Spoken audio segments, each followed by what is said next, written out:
that you're joining us today. We've had so many attendees register, so thank you for being here virtually with us and our panelists. My name is Ailish Wasserman, and I'm the Director of Professional Development for MwACE. So I just want to welcome you to our hot topic discussion of transitioning to virtual career services and recruiting. We have 4 virtual experts here, and these folks haven't just been working remotely since COVID-19. They have years of experience working virtually. So we encourage you to think about questions that you have for our panelists today. And with that, I'm going to give it over to Dylan Wagner, who will facilitate the session. Thank you. Okay, so I am Dylan Wagner. I'm with the Professional Development Committee here at MwACE. I'm glad to welcome you all to this event today. I'd like to start by having our 4 panelists just kind of give a brief introduction of each of them, and then after that we'll go into kind of a panel discussion. Feel free to submit questions via the chat window in the GoToWebinar session. If you want to address a panelist directly, definitely feel free to do so, and we'll get to as many of those as possible.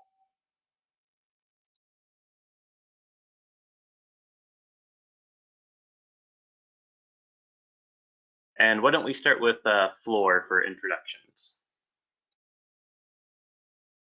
Okay, sorry about that. I had muted myself. Hi, everyone. Thank you so much, Ailish and MwACE, for allowing me this opportunity. I am the Senior Director for Online Career Services at Berkeley College. That's in New York and New Jersey. I've been there since April 2014. I have about 10 years of experience working remotely in career services and in various other capacities. Now, like everyone else, I'm fully remote and I manage a small team of career counselors and assistants. What else can I say? I do have a little bit of a varied background in that I've worked for a boutique New York headhunter, and then I worked as an adjunct faculty teaching career planning courses and courses in psychology and counseling. I love this medium, so I'm really grateful to tell anything that I might know that might be helpful. I have a home-based business as well, where I've done remote work with clients. And, you know, like I said, I'm just really grateful to be here. And if I can offer any guidance, I'm really hopeful that I can. Thank you.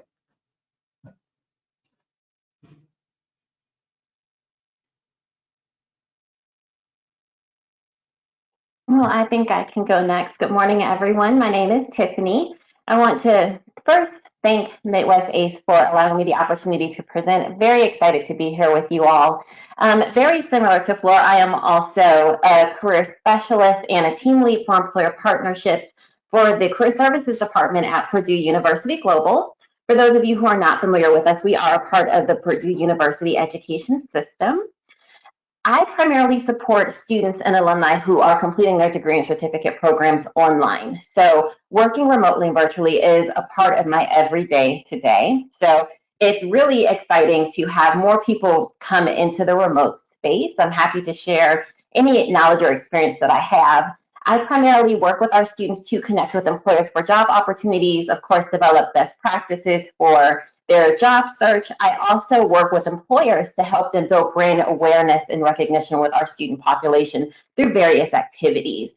So it's really great. Like I said, most of our students are remote, so I do support a non-traditional student population. That includes students who are a little bit older, military veterans, spouses, and active duty. It's a really great opportunity that I had as far as supporting individuals from a worldwide perspective. So really great, and I'm happy to work with you guys.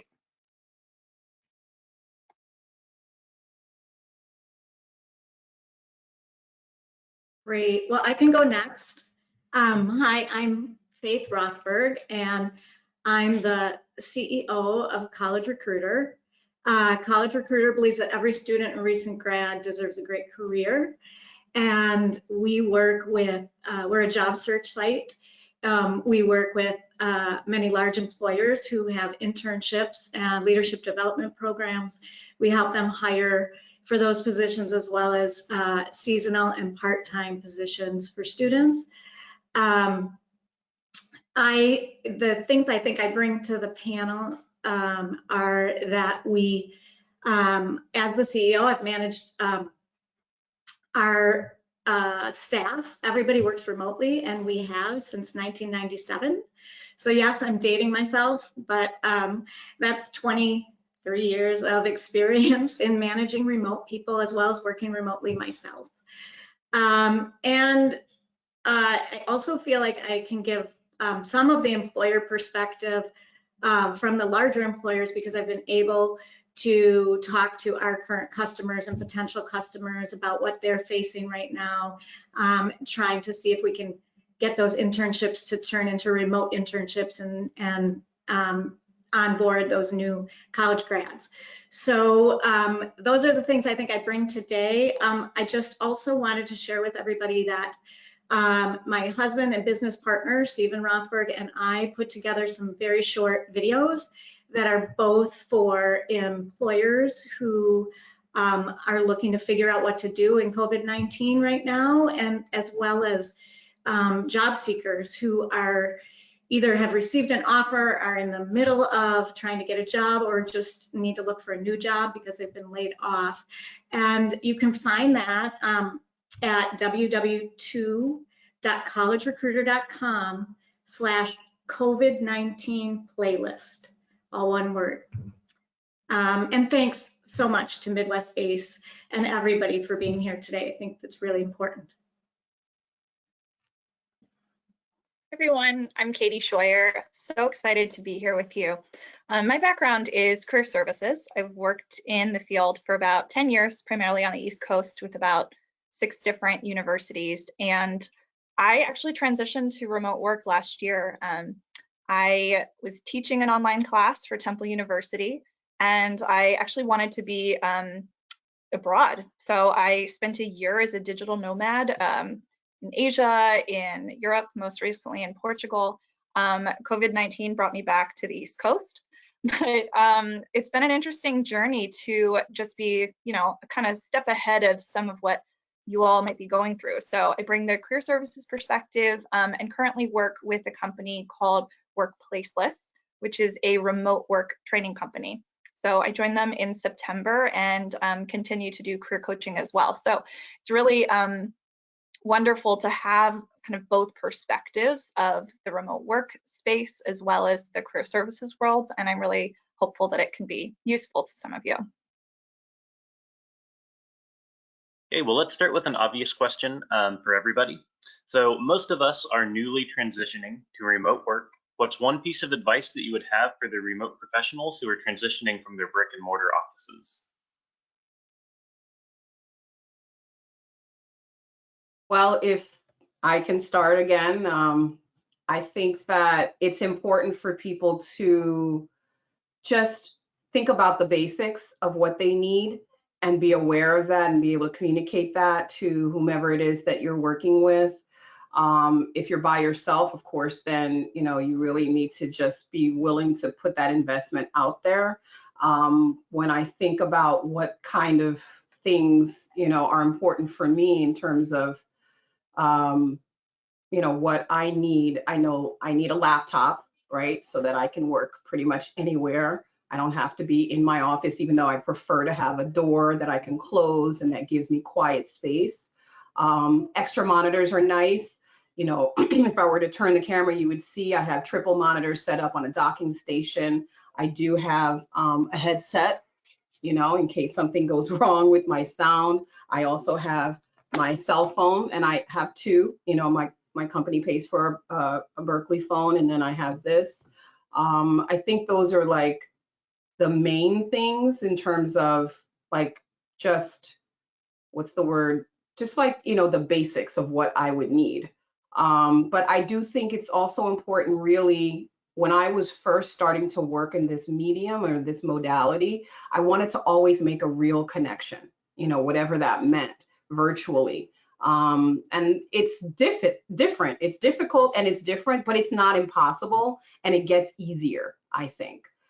You want to show the same things that you would show on the ground: empathy, offering meaningful support, take inventory, be aware of what you personally need to create that trusting relationship, secure those resources that you need, because you can't give what you don't have and when you don't feel secure. So that's, I think, the advice I would give. I think Flore is absolutely right. Your written communication skills are crucial, because when you're in a Zoom meeting, there's less time for chit chat. There's less time for the small talk that might happen before or after. So you're going to need to over communicate, but perhaps in a way that's not as comfortable for you. So shifting to improving your written communication skills and balancing your direct and indirect language. So you might need to use passive voice a little bit more often to make sure that your messages are being interpreted well, but also being very direct with people. So it's a bit of a paradox, but I absolutely think strengthening your written communication skills and learning to over communicate will be very valuable in this transition.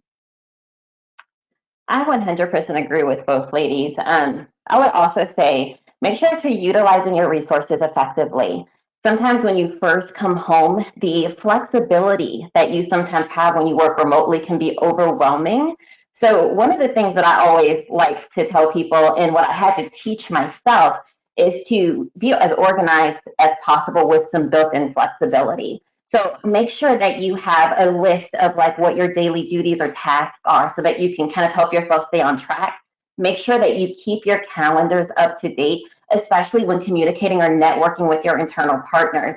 You know, when you're in the office, people can kind of do a little drive-by and see if you're at your desk or if you're available. But when you're working remotely, we don't have that option. So your calendar is a really great way to unofficially communicate when you're available and when you're not. So, you know, keeping hold of some of the simpler things can also be very, very important. And of course, like Flore said, don't forget to pick up the phone. Just because you're working remotely does not mean that you can't still call people. It's still a really, really great way to connect. Great, Tiffany. That was really helpful too. All great ideas, you guys. The other thing that I think a piece of advice I would give, just from a practical standpoint, getting home to start, is create an environment as away from the rest of the family as possible, which doesn't always happen, but try to create a workspace that's your own. And then also create a routine. So I can tell you, after 23 years, there are days I work all morning in my pajamas, but I would not recommend that to other people right now. If it's the first time you're starting, get up, start your day in a routine way that you would have if you went to the office. It'll really put you in work mode. The other thing would be like the over communication. I love that, and there's some great tools that that aren't too expensive that can be put in place. So in our environment, we use Slack, and we really talk about over communicating. And so it can be anything from starting a day, we have different channels so you can communicate with your employees all together and give them information about what's going on in the company. You can talk to each one individually. We even have a channel we call the water cooler, which helps us continue to create that culture around just throwing out silly things during the day, you know, because people need a break. So, and I guess the other piece of advice would be from a manager perspective. So one of the big things about managing your remote employees, if you've never done that before, is to really have, look more at outcomes. Try to have specific deliverables for your employees. So as Tiffany was saying, like the employee, have a list, know what you need to do, but then as a manager, manage those employees more by outcomes of those deliverables than worrying about, you know, are they really working today? Because, you know, there is that little bit of flexibility, and it's nice for those employees to have that as long as they're committed to the deliverables to do their job. Okay, next question. So in making connections like between students and employers, whether that be on an individual basis or in an event. What are some considerations when you're doing this totally remotely? And are there any best practices that you can share in that area?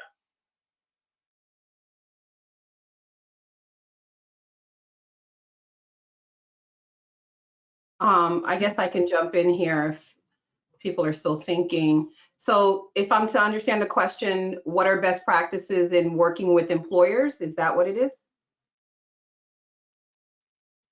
Yeah, so in making those like networking connections, so connecting a student to an employer or vice versa. Okay. I think it's always good to use medium that they are already in. So we've started doing kind of virtual networking events. We've been doing this for a while, actually. But now it's just ramped up because a lot of the employers are more open to doing that. We use Zoom. Zoom is one of the video conferencing platforms that is embedded in our LMS. So the learning management system that we're using is Canvas. And since they're already there for their classes, that's what I mean when I say you meet them where they are. So for some students, doing something on Instagram Live is where they are. For some students, doing something through Skype is where they are. So you have to find what works best for you, I think, and do something that allows them to be engaged in real time, as well as in a recorded, it's good to have like multimedia kind of options for people. I find, because not everybody responds to being in a live broadcast. They're not available at that time. So you want to give them a lot of different options. I don't know if that answers the question exactly, but that's what I'm thinking. Maybe the other panelists have suggestions. I have a few. I would say one of the things that I really try to focus on when it comes to connecting with employers or even connecting our students to employers and their opportunities is definitely being intentional in the reason that you're building that connection or making that connection. Flore is absolutely correct. Use the different platforms and resources that are embedded within your university systems, but also talk to your employer partners and see what resources they're used to using. For us, we utilize Adobe Connect, and then we also have Bongo. That's the classroom setting that all of our students kind of go to when it comes to attending lecture or connecting with some of our employer partners. One interesting thing that I like to do is I love LinkedIn. It's great for networking, but it's also great for kind of communicating with employers. So let's say you have a student who is looking to apply for a position with a particular organization. You can always connect with that organization through LinkedIn, through one of their recruiters. Create a really nice skill marker, help that student create a solid resume, cover letter, introduction, and kind of close that gap between the recruiter and that particular graduate. There's lots of honestly different ways that you can go about it, but that's just a little piece of advice that I have, just helping to close those gaps. And I'll take it from the student lens. My recommendation is to give space to your students. As we've said, using Zoom and some of these more synchronous or even asynchronous tools lends itself to being very task focused. So I would recommend, if you're working with students or employers, shift your mindset from task-based to more relationship-based as much as you can.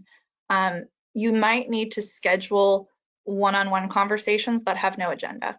I had a client the other day where we met and it was just 30 minutes of catching up.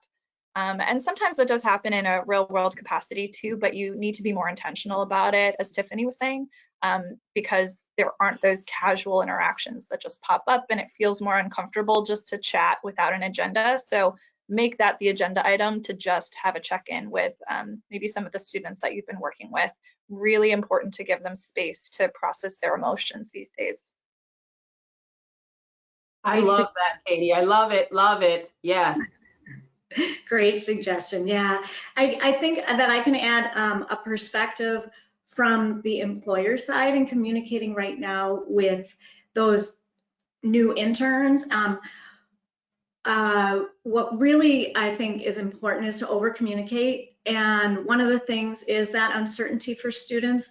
So many of students right now have internships they're planning on, they're hoping are still going to be happening.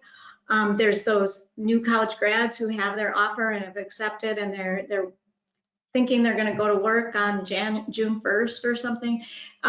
Over communicate with these people, even if you don't know yet as an employer what you're going to do, tell them that. Reduce some of the anxiety. It will be great for them. It will also be great branding for your company, because even if for some reason it doesn't work, you've been that proactive employer who cares, who's reaching out. And I also, I was able to be on a panel where there were some employers last week, and one of the things I loved was a woman from New Relic, which is a high-tech startup or company in San Francisco.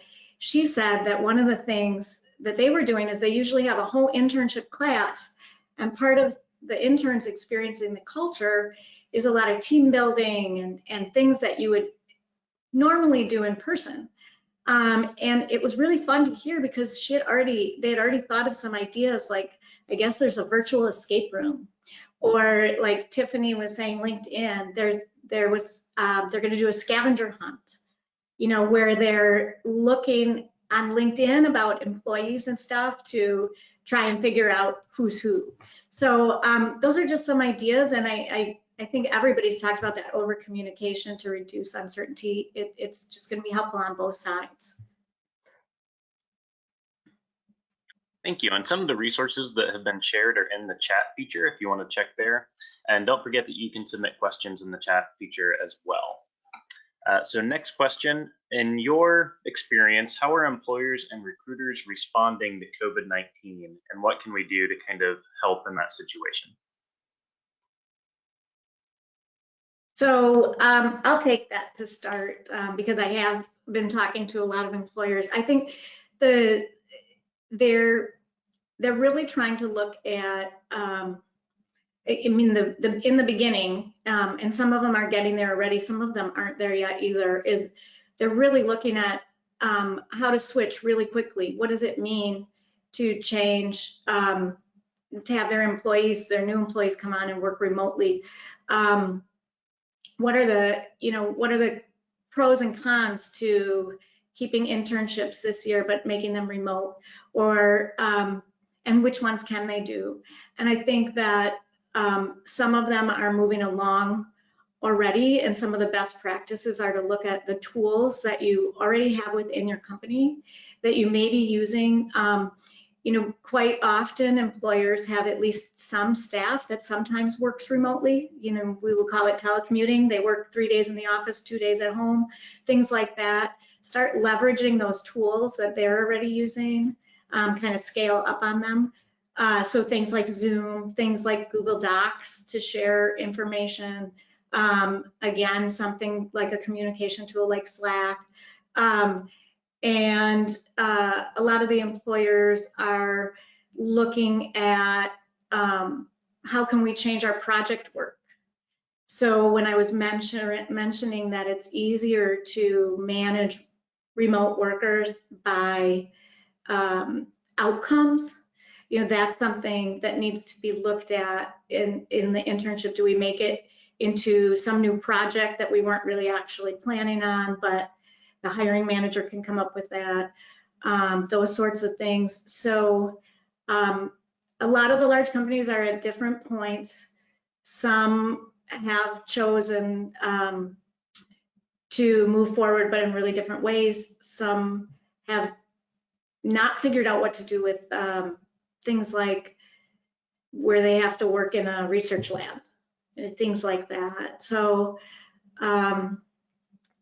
I think that's a lot of where they're at right now.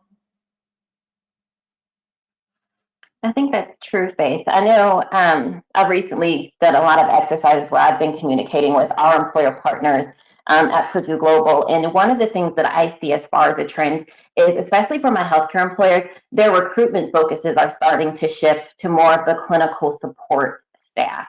So where I was recruiting for a hospital where they were also looking for IT professionals, and they were also looking for social workers or health admin professionals, now their focuses are really transitioning to more of those clinical frontline professionals. So you see that too, where the companies are still recruiting, still bringing on professionals, but their focus is maybe shifting a little bit. So, being mindful and keeping in contact with them, just, letting them know that you're there, that you're open and willing to help, and that you can be as flexible with them and their needs as possible. Yeah, and one thing to add to that was I saw a very large employer who's a pharmacy, and they needed to hire a lot more front end people to help, with working with customers, like the techs that don't have to have a degree. They're kind of lightening up those experience requirements. And but I thought it was fascinating because they were also leveraging and working with employers from a hotel who had to let people kind of lay them off, even if they're going to hopefully bring them back.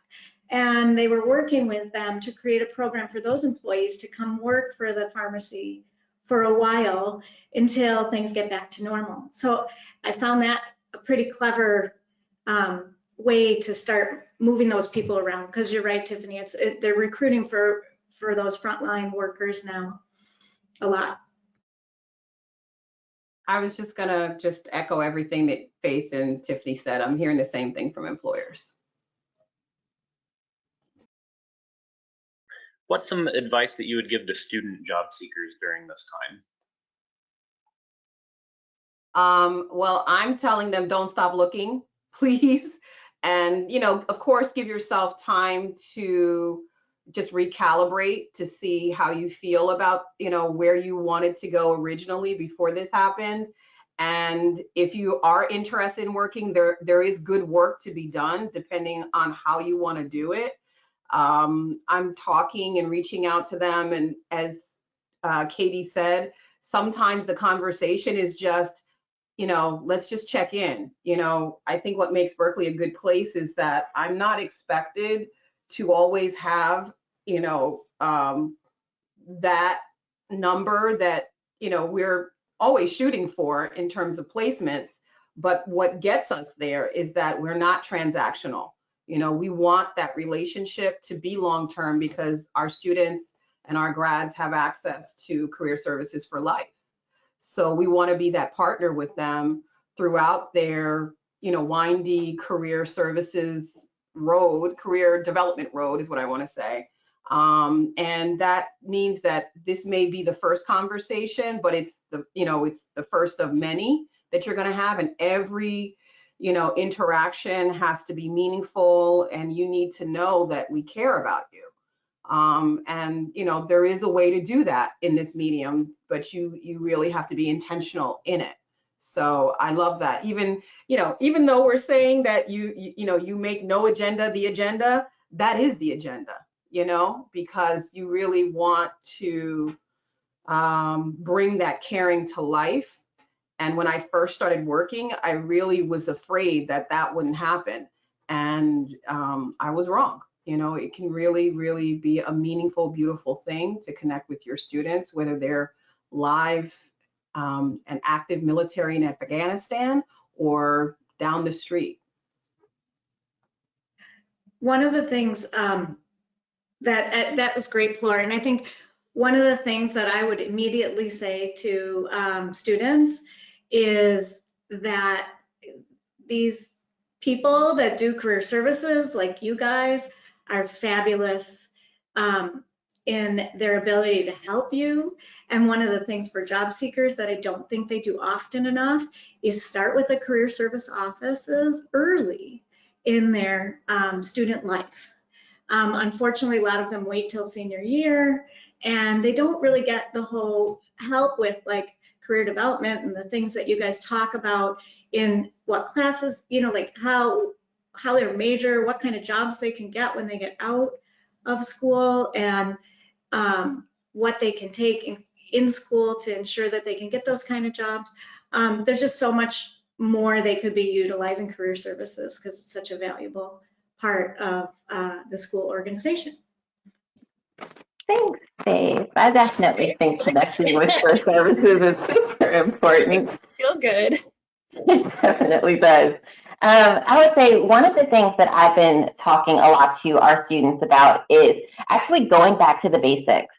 So at PG, we like to talk to our students about, really doing some solid research and finding your top 10 employers for your industry, for the area that you would like to go into. For a lot of our students and alumni, they're finding that those top 10 employers are going through a lot of changes. So taking a step back, going back and learning about the new cultures that are developing within those companies can be invaluable.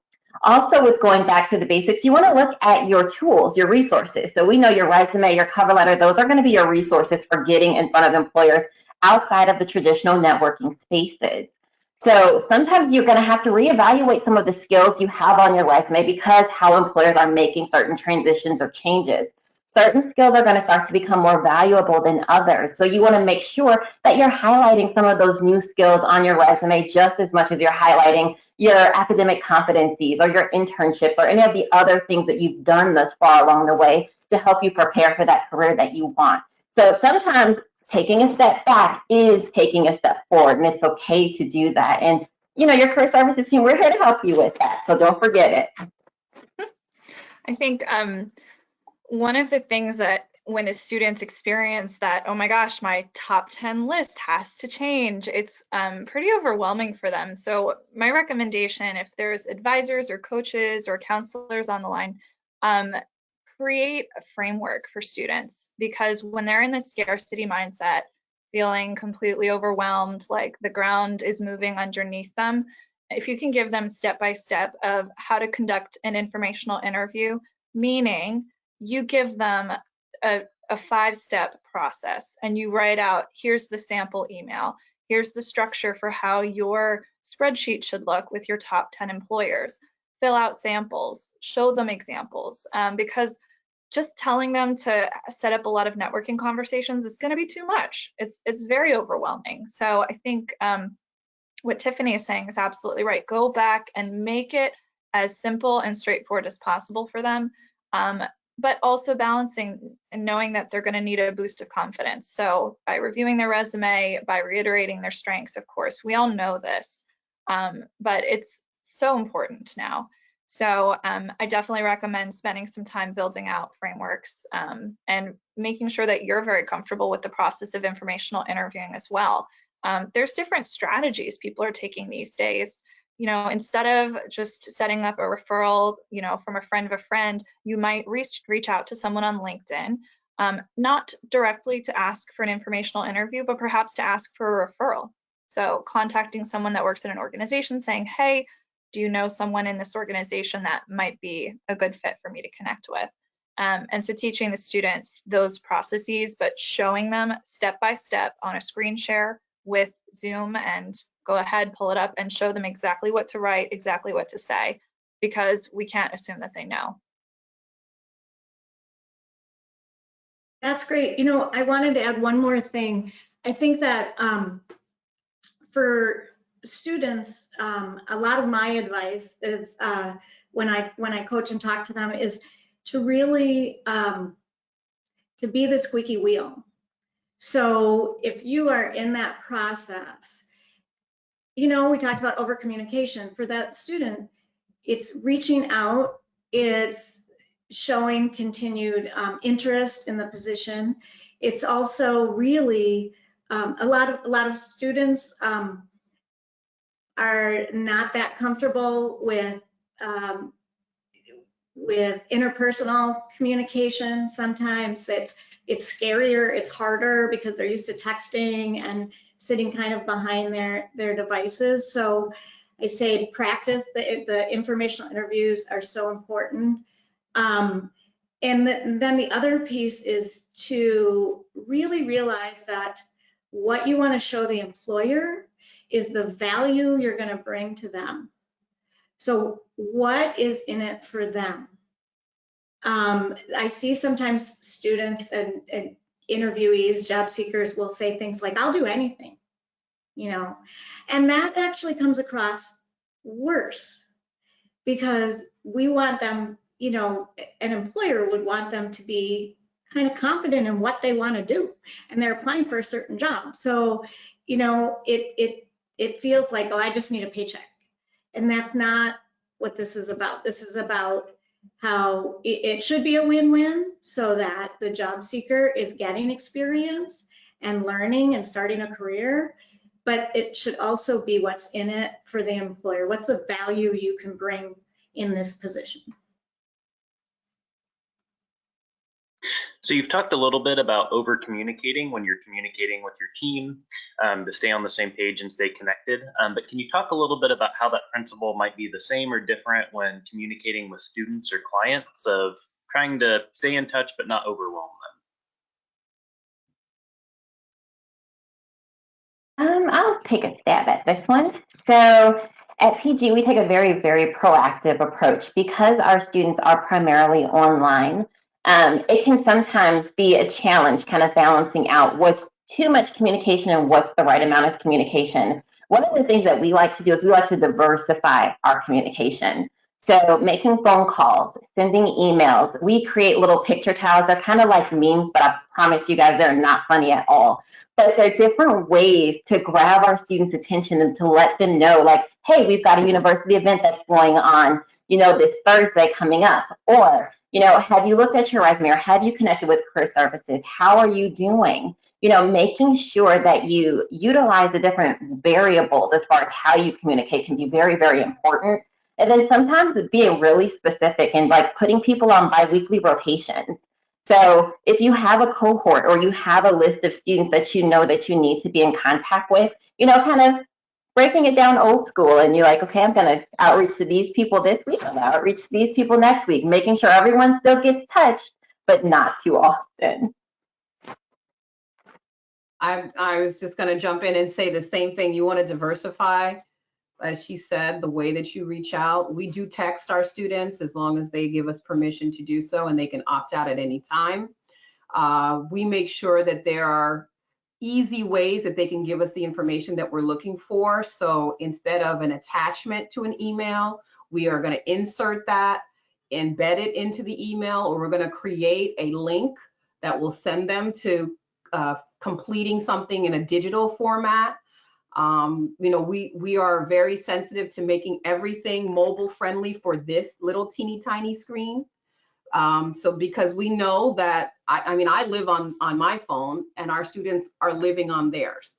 So any information that we want to give them that's important, or if we're even going to be doing, a one-on-one, they might be logging in on this. They may be applying to your job on this. Nowadays, do you even need a computer to apply for a job? My teenagers tell me no. They got all their jobs with their phones. I think they might have applied, filled out paperwork with the laptop, but you got to think strategically about how your students are communicating with each other.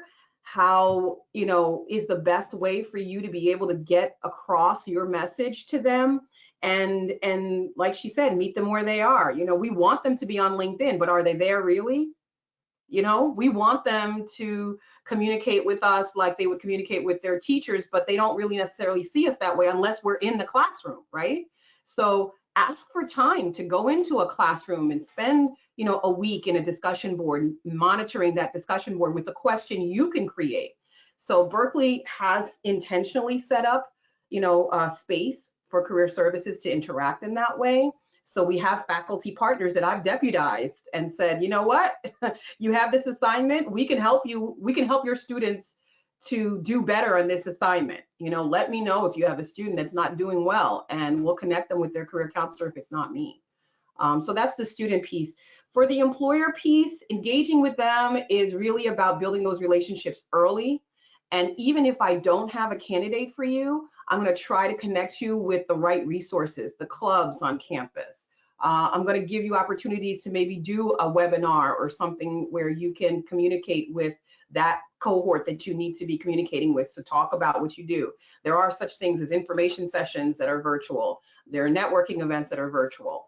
I just want them to be a resource to me. If you could come into a classroom and be an expert for that day, then yeah, that would be, the ways in which some of our employers, and those that some of our employers engage with us, they won't engage with you if they don't see you as a resource. So I always tell my team, you need to think, what do they need? It's just like Faith said, you know, I am not going to be seen as valuable if I really don't have any value. So I have to put, you know, they put the value in me. It's not the other way around.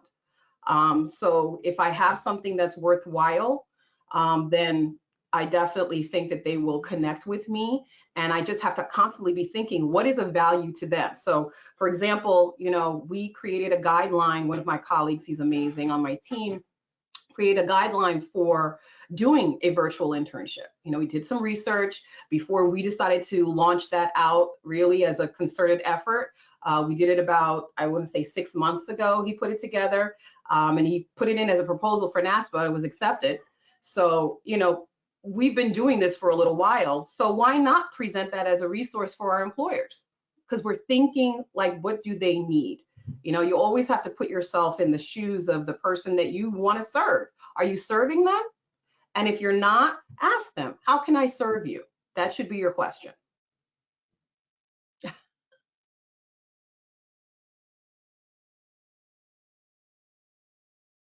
So we've had some interest from employer partners in wanting to present content and information to classes or for career services programs.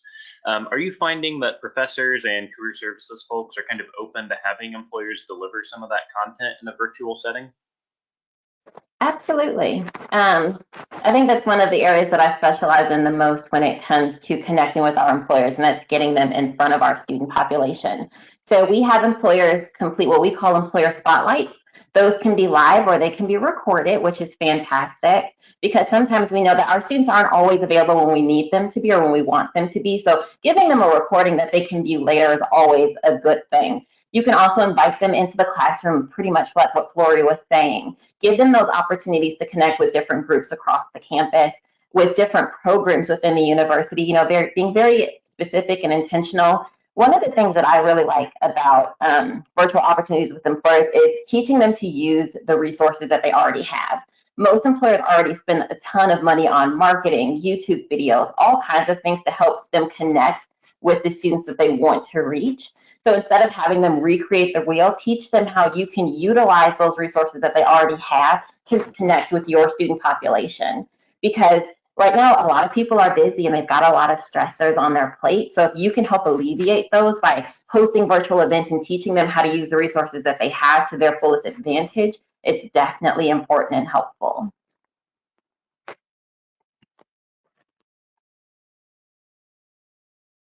I agree. I don't know if I don't want to repeat, but yes.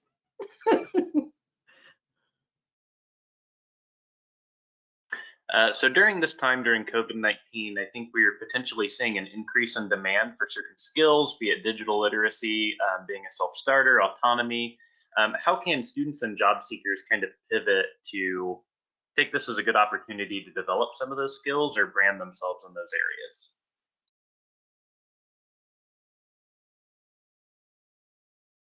So I'm not sure I understand the question. So if a student is interested in working remotely, is that the question? How can they do that? Can you read it again?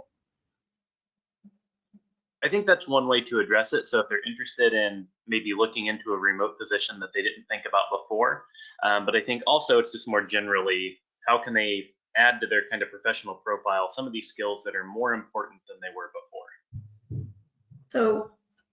So I can start, Flore. I think there's just a few ideas I have. So when we talk about, you know, I've mentioned some of them, but if students can start to use, first of all, they can promote the skills they have, because especially if they're going to go into a remote position, because this is the age group that understands technology the best, and continues to be that way, younger and younger. So they can promote more actively the fact that they use video all the time, the fact that they, you know, communicate with their friends in multiple ways.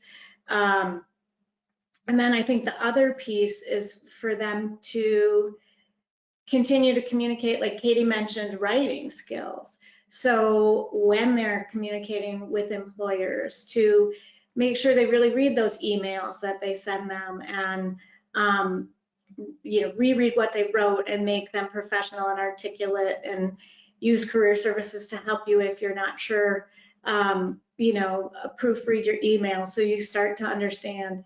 And that will also help show that they have those extra skills that are important when you're not in the office. I think the other big thing would be to show how you can work independently.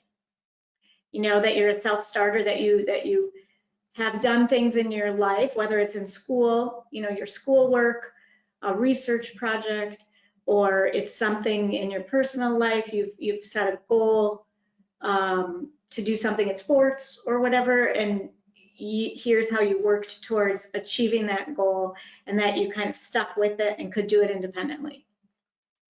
I love that, Faith. I was gonna say, no, it's no good. It doesn't matter how good you are at something if nobody knows about you, right? So you could be the best, whatever, ditch digger that exists, but if you're out there digging ditches all by yourself, then, I mean, unless you're self-employed and wealthy, that's not helpful. So I definitely tell them, get really good at something, really, really good. Then it's great if you also like to do it.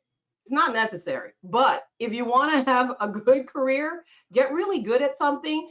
If you like it, that's great. But then you got to let people know that you're doing it.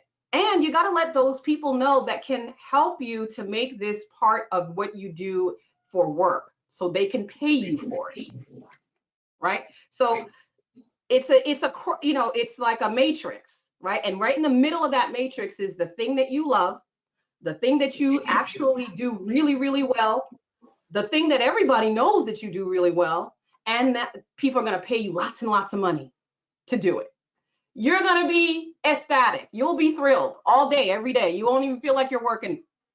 So, I tell my students all the time, I found my dream job. I want you to find yours. So that's how I did it. Being a career counselor picked me. It wasn't the other way around. I just started doing the stuff that I loved more and more, and I found people to pay me to do it. Just between you and me, I would do it for free, but I have to pay bills. I've got a family.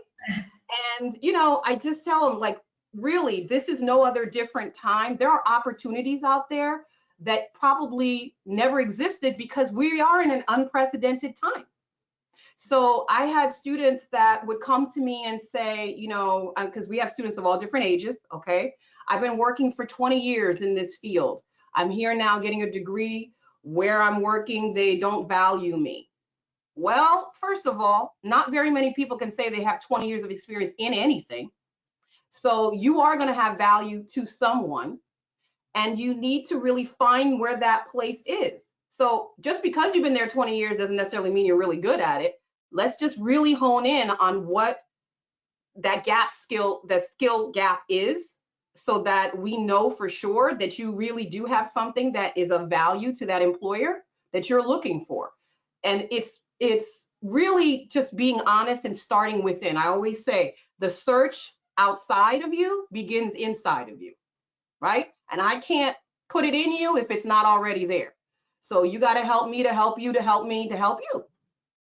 So tell me, what is it that turns you on and that you really would love to do if nobody even ever paid you? And let's see if we can make that a career, because some people never even gave themselves a chance to do that. But now you got a lot of time sitting at home. If you can't be successful now, I don't know when you can, because you don't have time. You're not out there commuting. You can't go out shopping and spend any money.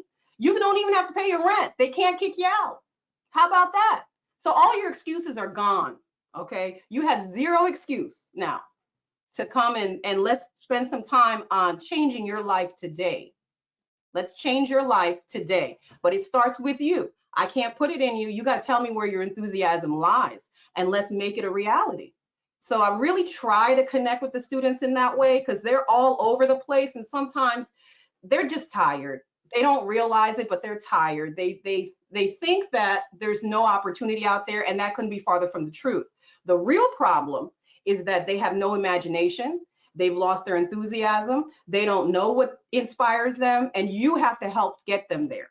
You really do. You have to hold up a mirror and you have to say, is that you? Because that's what I see. Maybe I'm wrong.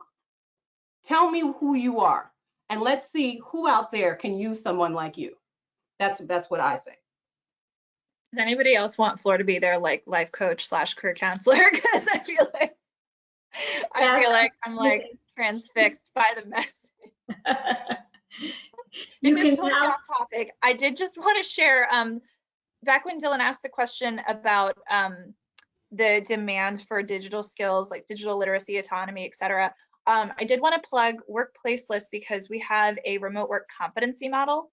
So this is a total like shift, but I thought it might be helpful for some coaches, and I'm putting it in the chat right now. This can be a really helpful framework to help the students identify what remote skills they need. So this is a free visual that you can pull up from our blog.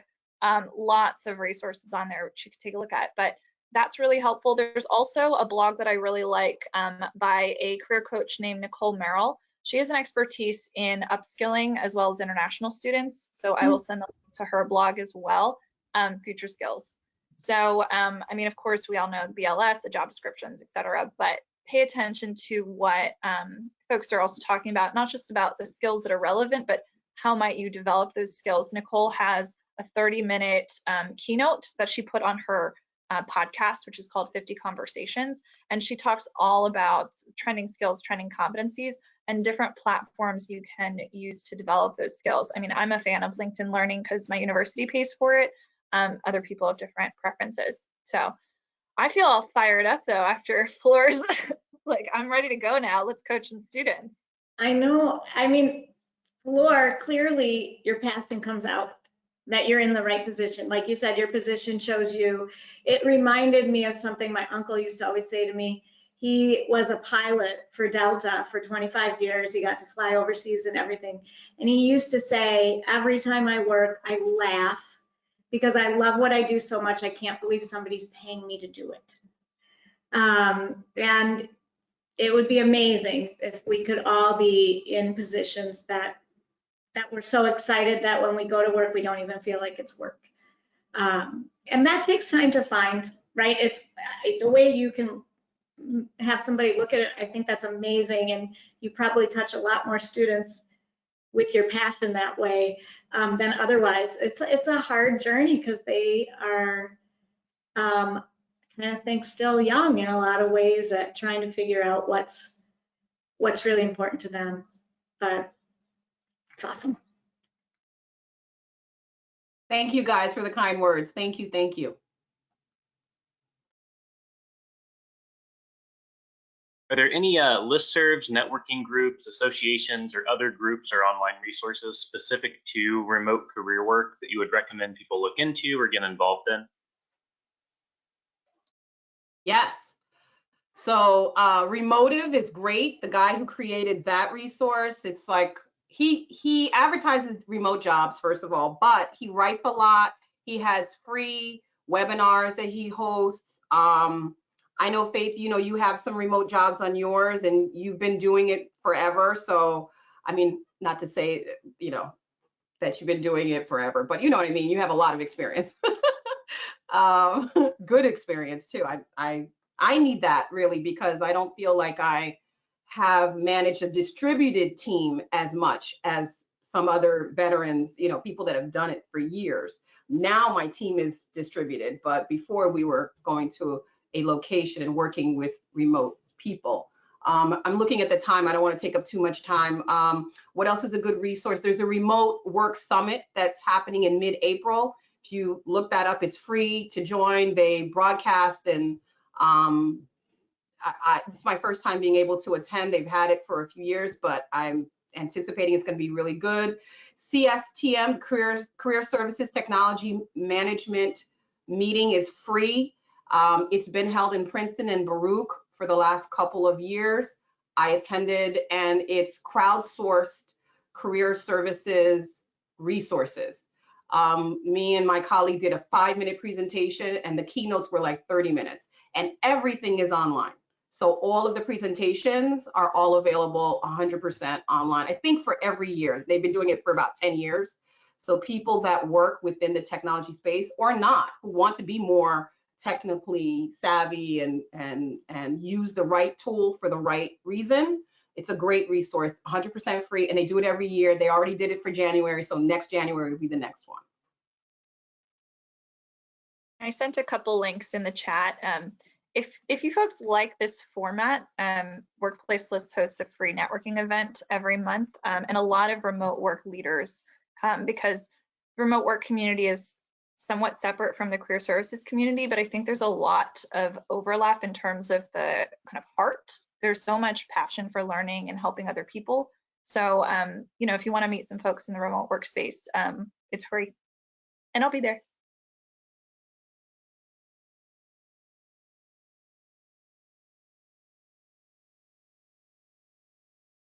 Okay, well, I think we are about out of time. So thank you so much to our presenters for sharing your stories and expertise. I know that I learned a lot today. If you had a question today that didn't get answered, we'll submit those to our panelists after the fact. I would also recommend connecting with them on LinkedIn. And if you're a Midwest ACE member, use the Midwest ACE Knowledge Center. So submit some additional resources that you have and check for resources there. You can find that on Midwest ACE's homepage. Thanks also to everyone who was able to join and participate today. I do have just a few announcements real quick before we conclude. So after this call, we hope that you'll complete a brief survey in response to today's session. You'll be able to complete that right after the event. You'll also receive a link and a recording of this presentation in your inbox this afternoon. Our next webinar for Midwest ACE is scheduled on April 13th at 12 p.m. Eastern Time. The topic will be on career issues faced by first-generation students. And the Midwest ACE Annual Conference is planned for July 27th through 29th in Columbus, Ohio. Registration is now open, and starting this year, we'll be awarding 3 conference scholarships, 1 to a Career Center partner, 1 to an employer partner, and 1 to a graduate assistant. Apply for the Professional Development Scholarship if you're interested in that opportunity. So again, Midwest ACE thanks you for tuning in, and I wish you all a good weekend. Hi, everyone. Thank you so much. Thank you, everybody. Bye. Wonderful. Thank you, everyone. Thank you, everyone. Have a good day. Yeah, lots of fun. Thanks. Bye.